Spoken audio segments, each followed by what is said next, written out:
Welcome po muli sa Philippine Weather Trivia. Again, para po sa mga bago sa channel na to. Ako nga po muli, si Alvin Pura, isang meteorologist at ang inyong weather tito. Ang bagyong Christine nga po ay bahagya pang lumakas ayon sa pinakahuling ulat ng Pag-asa. Ito po ay nasa around 75 kilometers per hour na ang lakas ng hangin.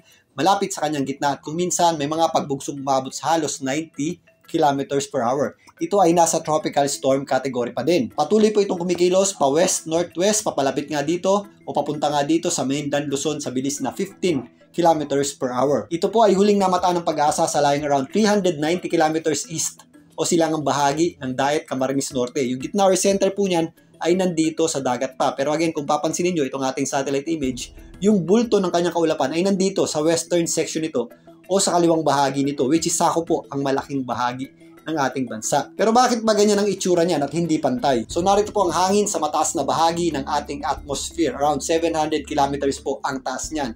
Yan din po yung tinatawag nating steering level. Kung mapapansin nyo, merong malakas na bugso ng hangin dito po sa ibabaw ng ating binabantayang bagyong Christine. Ito pong hangin na ito ang pumipigil sa bagyong Christine sa pagkilos paitaas. Kaya po yan kumikilos pa west-northwest patungo dito sa mainland Luzon. Ito nga po yung tinatawag nating steering ridge na kung saan ito po yung nagdidikta ng posibleng puntahan nitong ating bagyo. Maliban dyan, nag-i-introduce din po ito ng tinatawag nating vertical wind shear o ito po yung hangin na tumatama sa itaas na bahagi ng bagyo na kung saan nag-hinder po o pumipigil sa tuluyang paglakas nitong bagyong Christine. Maliban sa pagpigil ng paglakas ng bagyong Christine, ito rin po ang dahilan kaya nandito po sa kaliwang bahagi ng bagyong Christine yung kanyang bulto ng mga kaulapan. Tinutulak niya po yung ating moisture at convection o mga pag-ulan dito po sa kaliwang bahagi ng bagyong Christine kaya sheared po yung ating bagyo o tabingi. So hindi man katulad ng isang super typhoon or typhoon itong bagyong Christine na kung saan pantay po o symmetrical yung kanyang mga kaulapan or bilog po ang bagyo. Ito pong bagyong Christine ay sheared kaya nauuna po yung kanyang mga kaulapan.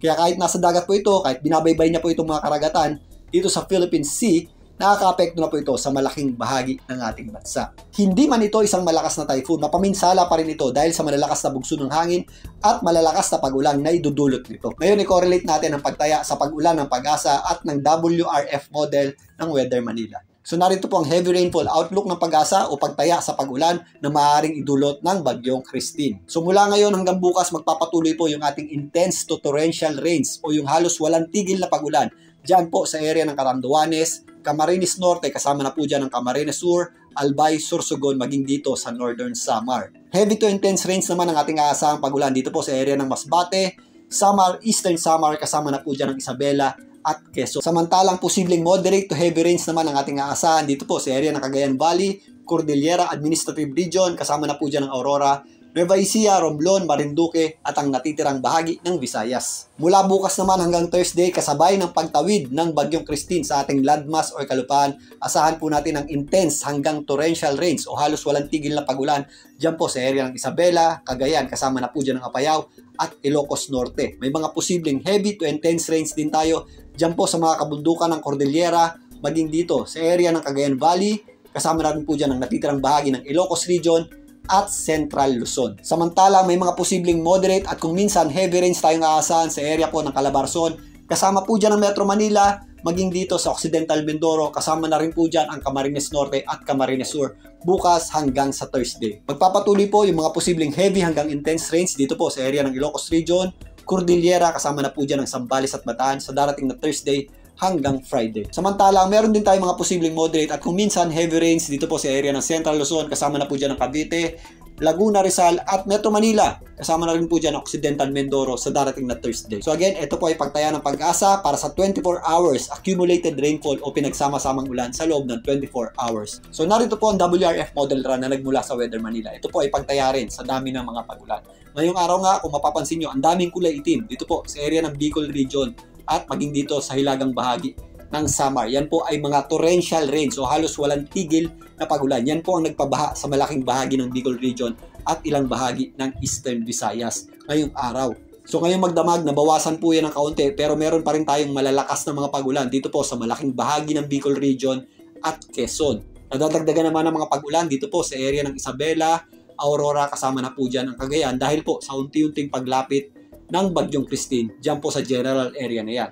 Yan nga po ay ngayong gabi hanggang bukas ng umaga. Samantalang meron din tayong mga ilang mga pag-ulan dito po sa hilagang bahagi ng Luzon, dyan po sa area ng Apayao, Abra, kasama na po dyan ang Ilocos Norte. May mga pagulan din dito sa mga kabundukan ng Cordillera at madadagdagan pa nga yan sa mga susunod nating slides. So ito po ang pagtaya ng pagulan mula Wednesday ng umaga hanggang Wednesday ng gabi. Again, yung concentration ng ating pagulan ay nandito na sa area ng Northern Luzon dahil nga papalapit na po dyan ang Bagyong Christine sa mga oras na ito. So meron ditong mga posibleng heavy hanggang intense rains dito nga po sa area ng Northern Luzon. Yan po ang area ng Cagayan, Isabela, kasama na po dyan ang area ng Aurora, maging dito sa mga kabundukan ng Cordillera, kasama na rin po dyan ang Ilocos Norte at extreme Northern Luzon. Samantalang balot din ng kaulapan na nagmula sa Bagyong Christine ang natitirang bahagi ng Northern Luzon, kasama na po dyan ang Central Luzon, maging dito sa area ng Calabarzon. Bawas naman na yung ating mga pagulan bukas dito po sa area ng Bicol Region at eastern section ng Visayas. Pero kung mapapansin nyo, meron pa rin tayong mga scattered o kalat-kalat na pagulan dito po sa rehiyon ng Mimaropa, kasama na po dyan ang western Visayas dahil po yan sa inflow ng hangin na hinihila ng Bagyong Christine papunta sa kanya. So ito naman ang pagtaya ng pagulan para sa Wednesday ng gabi hanggang Thursday ng umaga. So ito na po yung posibleng landfall scenario para sa Bagyong Christine. Kaya kung mapapansin nyo, buong Northern Luzon ang posibleng makaranas ng malalakas na pagulan. So yan po ay posibleng heavy hanggang intense rains dito po sa mga kabundukan ng Cordillera. Kasama na po dyan ang area ng Cagayan.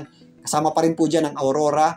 Maging dito sa area ng Ilocos Region. Lalong-lalo na po itong areas ng La Union at Pangasinan area. Madadagdagan din yung ating mga pagulan dito po sa malaking bahagi ng Central Luzon, kasama na po dyan ang Metro Manila. Samantalang meron pa rin tayong mga mangilang-ilang pagulan dito po sa ilang area ng Calabarzon.